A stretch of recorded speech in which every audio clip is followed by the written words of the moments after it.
Jangan ada di antara mereka yang diganggu oleh jin jahat. Jangan. Ini buah sulung. Lagi sekali, ini buah sulung. Kita perlu jaga mereka baik-baik. Siapa saja di antara saudara. Nah, jadi ini bagian yang pertama dan kedua. Saya gabungkan jadi satu untuk belajar soal motivasi. Hati-hati dengan jerat. Kalau Tuhan Yesus tidak punya motivasi yang benar, misalnya, oh pujian seperti itu tidak akan terjerat, betul? Enggak, dia tahu apa yang dia pikirkan. Jadi bagian pertama ini saudara, biarlah hati dan pikiran kita mulai malam ini hanya dikuasai oleh damai sejahtera Tuhan. Amin. Jangan sampai hati dan pikiran kita dikuasai oleh kekhawatiran, oleh dosa-dosa yang lain. Jangan, ya. Kekhawatiran akan ekonomi, keuangan, kekhawatiran masalah apa saja, nanti akan muncul dosa-dosa yang lain. Jangan biarkan itu menguasai hati kita.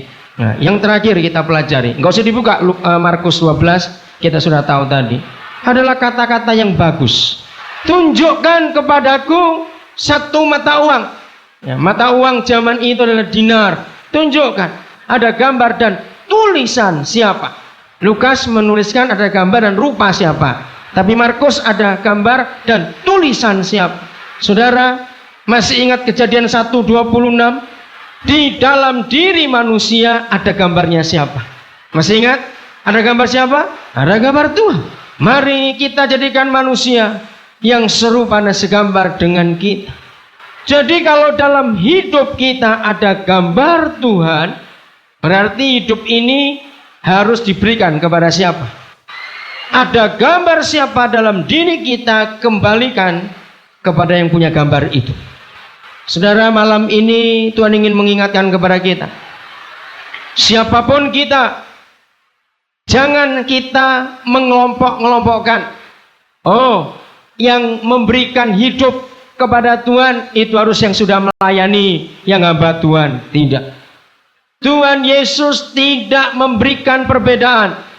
Pokoknya yang namanya manusia, dan di dalam diri manusia itu ada gambar Tuhan sejak dijadikan pertama kali. Jadi nggak dibedakan. Yang hanya hamba Tuhan yang melayani, enggak. Semua kita.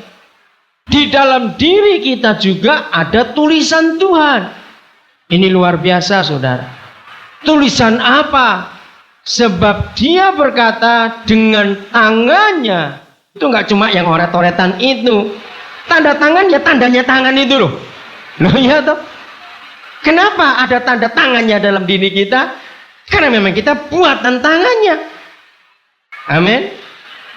Karena ada tanda tangannya dalam diri kita, ada tulisannya di dalam diri kita, maka harus kembali kepada yang punya tanda tangan itu.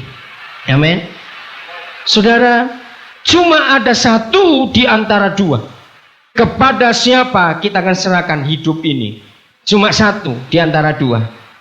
Tuhan yang menggambar rupanya dalam diri kita dan menuliskan tulisannya karena ada tanda tangannya dalam diri kita, atau kepada iblis? Saudara, jujur kepada Tuhan. Pak Gembala memberitahu saya, ada beberapa di antara kita yang sengaja untuk membiarkan hidupnya dikotori dengan percabulan. Saya harap saya tidak usah sebut namanya di sini, tapi yang saudara berbuat itu saudara mengerti. Dengan cara saudara nonton film-film yang merusak tanda tangan Tuhan dalam dirimu. Jaga hidup kita, apa saja bentuknya. 2 orang saya tegur bulan yang lalu. Perhatikan baik-baik. Saudara, untuk kita kesempatan berbuat dosa itu sangat gampang. Sangat gampang. Tetapi Tuhan yang tahu semuanya itu. Dia minta serius ini kepada kita. Dia minta serius. Berikan kepada siapa yang punya gambar dalam barang itu. 1 Korintus 6 ayat 20. Sebab kamu telah diapakan? Dibeli. Dan harganya bagaimana? Lunas dibayar. Ribuan tahun yang lalu, saudara, Tuhan Yesus sudah berkata tentang suatu hal yang sangat indah. Kata lunas dibayar. Awal 80-an rahasia ini Tuhan bukakan kepada saya. Kenapa Tuhan engkau mesti menekankan kata telah lunas dibayar? Kenapa? Ternyata tahun-tahun terakhir ini, saudara, semua bisa dikredit. Betul nggak? Kompor aja bisa dikredit. Nah, Tuhan ingin meyakinkan kepada kita bahwa Dia tidak kredit kita, Dia lunas bayar itu dengan cash. Amin. Kamu telah dibeli dan harganya telah lunas dibayar. Karena itu muliakanlah Elohim dengan apa kita? Tubuh. Jadi kembalikan tubuh ini kepada Tuhan, sebab gambarnya ada pada kita dan tanda tangannya, tulisannya ada pada tubuh kita juga. Muliakan Dia dengan tubuh kita. Saudara, tubuh ini yang tetap akan dipakai oleh Tuhan. Ayat 12 kita mulai lihat. Segala sesuatu halal bagiku, tetapi bukan semuanya berguna. Segala sesuatu halal bagiku, tetapi aku tidak membiarkan diriku diperhamba oleh suatu apapun. Nah, ini bedanya Taurat dengan perjanjian baru. Kalau hukum Taurat jangan. Tapi kalau perjanjian baru, hukum anugerah, kita disuruh menimbang sendiri. Caranya menimbang adalah begini. Dua hal ukurannya. Yang pertama, semua itu boleh kita lakukan, boleh. Tetapi Dia minta supaya kita menilai mana yang bermanfaat, yang berfaedah, atau yang berguna. Kita suruh nilai. Yang kedua, semuanya boleh. Tetapi ada peraturannya, ada kriterianya, ada persyaratannya. Jangan sampai ada satu hal pun yang mengikat kita atau memperhamba kita. Jangan. Nah, ini dua ukuran perjanjian baru. Tuhan menganggap kita anak-anak yang dewasa, maka itu Dia memberikan kita, menganggap kita punya hikmat untuk memilih, untuk menilai. Jadi lagi sekali, ukurannya, jangan suka tanya, ini boleh nggak ya, itu boleh nggak ya? Ngecek sendiri, berguna nggak untuk aku? Apapun yang saudara kerjakan, berguna nggak? Kalau saudara tahu itu berguna, tapi belum sekarang, ya nggak usah dimiliki. Berarti kita belum perlu sekarang ini. Yang kedua ukurannya, aku diperhamba nggak oleh barang ini, oleh sesuatu hal ini. Artinya diperhamba itu, kalau nggak ada ini, aduh aku nggak bisa tenang, aku gelisah, aku nggak bisa hidup, aku nggak bisa puas, aku nggak bisa ini. Itu namanya diperhamba. Jangan. Nah, Tuhan menganggap kita sebagai orang yang dewasa, maka itu Dia berikan kita dua cara ini untuk menilai apa saja. Jadi bukan jangan, bukan tidak boleh, bukan. Tapi dua itu. Terus ayat 13. Makanan adalah untuk perut, dan perut adalah untuk makanan. Tetapi kedua-duanya akan dibinasakan Elohim. Nah, saudara, ayat ini aneh.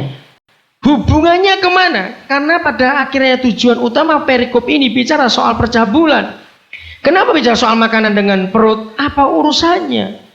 Saudara, ternyata dalam ilmu jiwa itu sudah dibuktikan. Orang yang bisa menahan rasa lapar tanpa reaksi. Percuma nahan lapar tapi ngamuk terus. Lapar aku, lapar. Ya percuma. Nah, itu tidak boleh itu. Harus bertobat. Saudara, di dalam ilmu jiwa sudah dibuktikan. Ternyata orang yang bisa mengendalikan rasa laparnya, bisa tahan lapar. Orang itu pasti bisa menguasai dirinya. Itu ilmu jiwa. Dan ternyata Alkitab sudah ribuan tahun lalu mengatakan soal puasa itu baik. Jadi ini hubungannya. Saudara, coba siapa yang masih sering diganggu oleh banyak hal sehingga gak bisa menguasai diri? Lebih baik saudara masuk dalam puasa. Ini bukan puasa untuk mencari kehendak Tuhan, tapi puasa untuk melatih daging, untuk melatih perut, untuk menguasai diri dan hawa nafsu. Itu akan baik. Lain dengan puasa yang mencari kehendak Tuhan, itu mesti menyendiri, mencari wajah Tuhan, mengenal, mendengar suaranya, mengerti rencananya. Kalau kita mau melatih, baik. Tetapi tubuh, ini yang saya maksud, bukanlah untuk percabulan, melainkan untuk Tuhan.